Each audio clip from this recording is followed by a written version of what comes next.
everybody's going to accuse me of being a hater because in these days, when you actually have perspective, you're a hater. No. Yes. Believe it or not, when you don't instantly jump on bandwagons, you're a hater. I think we need to see more evidence. I think he's clearly proven he can play in the NBA, so that's not a question for me. The question is this going to be the guy that leads New York to a championship? Because ultimately, the entire reason that they went and got Carmelo Anthony, the reason they signed Amari Stoudemire, is because they saw themselves building toward a championship.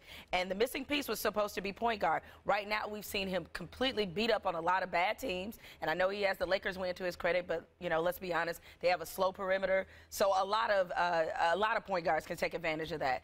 I would like to see how does he play in the playoffs? Because ultimately, I think that's where your reputation is made.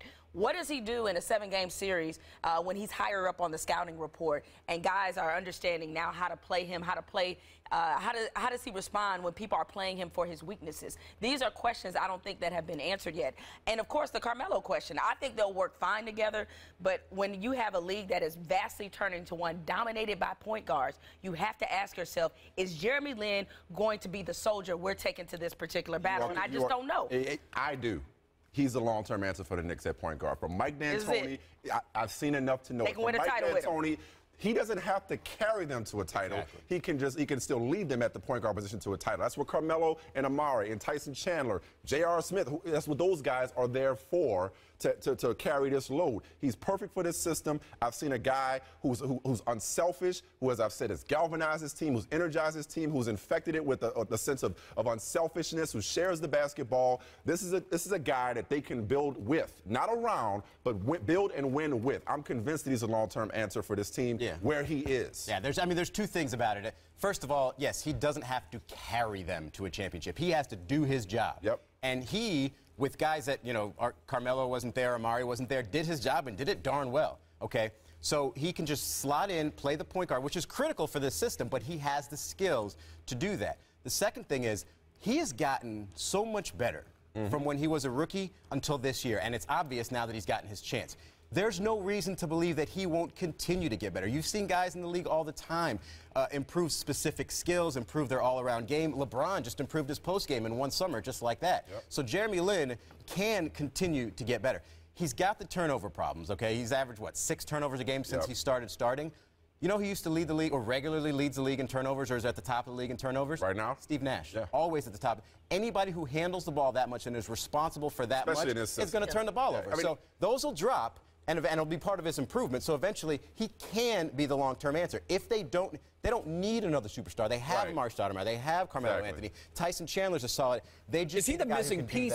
Yes. Because that's what, to Jamel's point, they had those 2 stars, and everybody was looking at it saying, well, who's going to be the point? They needed somebody to bring it together. Look, we remember the Chris Paul toast at Carmelo Anthony's wedding. They don't need Chris Paul. Right. He doesn't have to see eye to eye with Chris Paul or the likes of Chris Paul for them to be a championship contender going forward. You're right on, Israel. He's 23 years old, 7 starts in a season that's been compromised by the lockout. Remember the game, I think it was the Laker game, going into halftime watching film. He's barely practiced with them. So for him to do what he's doing now under these circumstances, I have no reason to believe that he is not the guy that can say, this is our point guard for the future. Why go get somebody else? He's the missing piece in this scenario because D'Antoni's offense is so point guard driven. But let's not overlook the huge, you know, thing elephant in the room, which is that D'Antoni hasn't won a championship with this system. No. So it's not, and with Steve Nash, that was always the knock on him. Some of the same things you see in Jeremy Lin. Turnover prone, not a good defensive player. But he's better than you give him credit for. He is. I'm not saying he's not as bad as Steve Nash. I'll be honest. But those were the knocks that Steve Nash used to receive all the time, and why people said that ultimately you can't win like that. The difference there is now he's got Tyson Chandler, a defensive-oriented center. He's got Woodson as an assistant coach, sort of being the defensive coordinator. Everybody knows that the flaw with the Phoenix Suns was they didn't play in defense. Amari Stoudemire had no interest. Although they were a little bit better than I think people gave them credit for. Well, they had the high possessions and everything else, and that skews everything. But if you watched in critical situations, Tony Parker just school, that whole entire team, and Amari Stoudemire just kind of watch guys go by. Right. There was clearly a defensive deficiency there. That's where they're going to say is the difference. So when you want to talk about missing piece, yeah, maybe Jeremy Lin is the missing piece if he continues to improve, because it's just so important to have that position in this offense. Can the D'Antoni system win a championship? Well, see, that's the part that I think ultimately will be a struggle. And this Knicks team, it should be said, they should be given credit because they're actually playing pretty good defense right now. Better than his Suns team. Better than his Suns team. Because they're committed to it. They are committed to it, so I think that's a dramatic shift maybe that we never saw in Phoenix. Maybe D'Antoni 2.0. Yeah, maybe. But this is the thing, and we see this happen all the time with teams who feel like they're on the cusp of reaching the point where they can contend for a championship.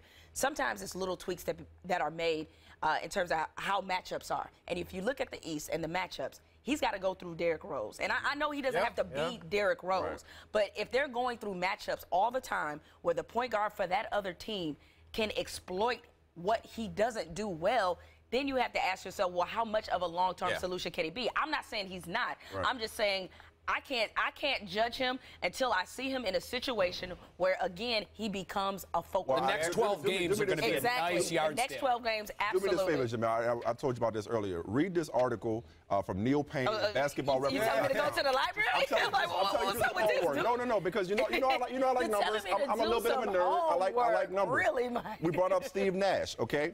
This year, I know it's a small sample size, but he's assisted on 51.5% of his teammates' baskets while he's on the floor. Second highest in the league to Steve Nash. The guy is unselfish. I mean, it's crystal clear what he's done for this team. He may not be a star in his own right. And we'll talk about what he would have done somewhere else later on in the show. He may not be a star in his own right, but he's a potential star in this system. The thing, Jeremy Lin is not responsible for stopping Derrick Rose. Jeremy Lin is not responsible for stopping, Rajon Rondo, the elite point guards of the league. It's that team system. And look, I'm not saying that defense is fixed. They still have a tendency to give up a lot of things, and so they're on their way, you would think, especially if you consider Carmelo Anthony being dedicated to that end of the floor. But it's not Lin's issue to stop Derrick Rose. No, he does have to do something